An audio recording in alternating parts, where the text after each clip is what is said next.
បាទសួស្តីបងប្អូនទាំងអស់គ្នាថ្ងៃនេះខ្ញុំលើកយកព័ត៌មានមួយដែលចុះផ្សាយដោយគេហទំព័រកាសែតកសន្តិភាពហើយព័ត៌មានមួយនេះដែរតាក់ទងនឹងតំណាងរាស្ត្រមណ្ឌលកំពង់ឆ្នាំងនាំយកអំណោយជូនស្ត្រីកើតជំងឺមហារីកដោះធ្ងន់ធ្ងរនៅភូមិត្រពាំង3ដោយពៅសុកហ៊ានថ្ងៃសុក្រទី13ខែវិច្ឆិកាឆ្នាំ2015នៅវេលាម៉ោង 23:15 នាទីខេត្តកំពង់ឆ្នាំងលោកស្រីកែវច័ន្ទមនីអ្នកតំណាងរាស្ត្រមណ្ឌលកំពង់ឆ្នាំងរួមដំណើរដោយលោកស្រីឈឹមច័ន្ទសុខប្រធានមន្ទីរកិច្ចការនារីនិងមន្ត្រីនៃមន្ទីរកិច្ចការនារីខេត្តនៅរសៀលថ្ងៃ13ខែវិច្ឆិកាឆ្នាំ2015នេះបានអញ្ជើញចុះសាកសួរសុខទុក្ខនិងនាំយកអំណោយជូនស្ត្រីកើតជំងឺមហារីកដ៏ធ្ងន់ធ្ងរនៅភូមិត្រពាំង3សង្កាត់កំពង់ឆ្នាំងក្រុងកំពង់ឆ្នាំងលោកស្រីកែវច័ន្ទមនីបានមានប្រសាសន៍នៅកាន់ស្ត្រីកើតជំងឺមហារីកដោះកម្រិតធ្ងន់ដែលរងចាំថ្ងៃស្លាប់នោះថាសូមតាំងចិត្តឲ្យបានមាំទាំកុំគិតថាខ្លួននឹងស្លាប់បណ្ដោយតាមយថាកម្មត្រូវជំនះរឹងប៉ឹង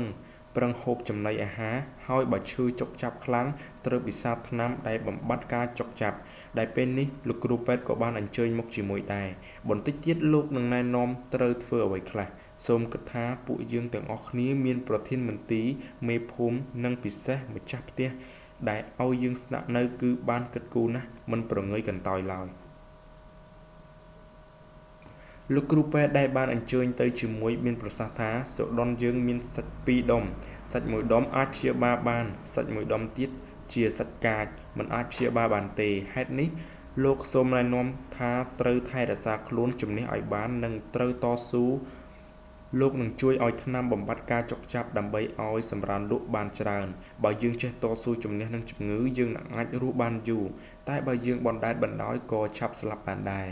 លោកស្រីតំណាងរាស្ត្របញ្ជាក់ថាអំណោយទាំងនេះបានមកពីសប្បុរសជននានា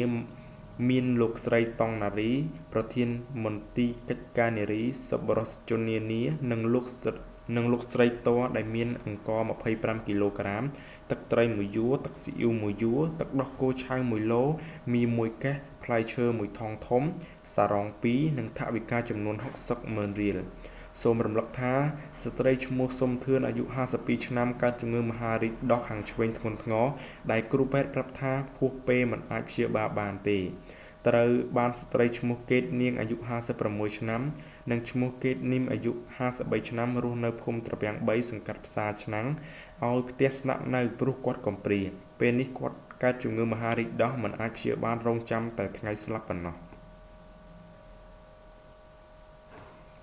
បាទនេះគឺជារូបភាពដែលអ្នកស្រីគាត់ចុះទៅជួយនៅដល់ផ្ទះ